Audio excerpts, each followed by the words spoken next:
बड़े पैमाने पर पार्टी कारकुनों के खिलाफ क्रैकडाउन और मुल्की मईशत को नुकसान का खतरा। बड़े मुकदमे में जमानत मिलने के बाद मेरे कप्तान को 24 नवंबर की कॉल वापस लेने की दरख्वास्त कर दी गई।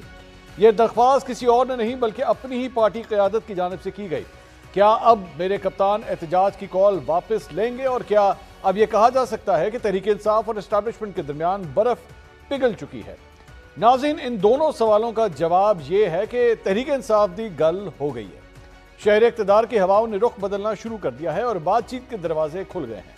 मुज़ाकरात हो रहे हैं लेकिन मानेगा कोई नहीं। एक अहम और मुतबर ज़राए के मुताबिक बैरिस्टर गौहर और अली अमीन गंडापुर अडियाला जेल मुज़ाकरात की इजाज़त लेने नहीं आए थे बल्कि खुशखबरी देने आए थे कि साड़ी गल हो गई है। अब तहरीक इंसाफ को मजीद आसानियां चाहिए तो 24 नवंबर की कॉल वापस लेनी पड़ेगी। यह नहीं हो सकता कि एहतजाज और मुज़ाकरात साथ साथ चलें। फिलहाल मुज़ाकरात इमरान खान की रिहाई के गिर्द घूम रहे हैं।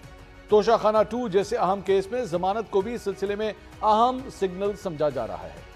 नाज़रीन, एक तरफ तहरीक इंसाफ की जानिब ठंडी हवाओं ने रुख किया है तो वहीं दूसरी जानिब हुकूमत के खिलाफ आहिस्ता आहिस्ता आवाजें उठ रही हैं। मुल्क की सियासत की नब्ज पर हाथ रखने वाले अब बरमला कह रहे हैं कि एस्टैब्लिशमेंट को मुस्लिम लीग नून की जानिब से वो सपोर्ट नहीं मिल रही जिसकी उन्हें तवक्को थी, जबकि आज़ाद कबीले के सेनेटर फैसल बाडा ने साफ साफ कह दिया कि हमारे कंधे अब इस हुकूमत का वजन नहीं उठा सकते। यह भी देखना है कि कहीं उनके चक्कर में हम खुद ना धंस जाएं। हुकूमत की अहम इत्तेहादी पीपल्स पार्टी भी मुस्लिम लीग नून से फासला इख्तियार करते नजर आ रही है। नाज़रीन, मुल्क की सियासत करवट ले रही है। मुज़ाकरात का दरवाजा खुल चुका है। हुकूमत पर भी हल्की आंच पर तनकीद शुरू हो गई है। मेरे कप्तान पर एक एक करके मुकदमात खत्म हो रहे हैं। अब सिर्फ 9 मई के 8 मुकदमात में जमानत कंफर्म होना रह गई है। मुस्लिम लीग नून के ऑफिशियल एक्स अकाउंट से लाडले की गर्दान एक बार फिर शुरू हो गई है।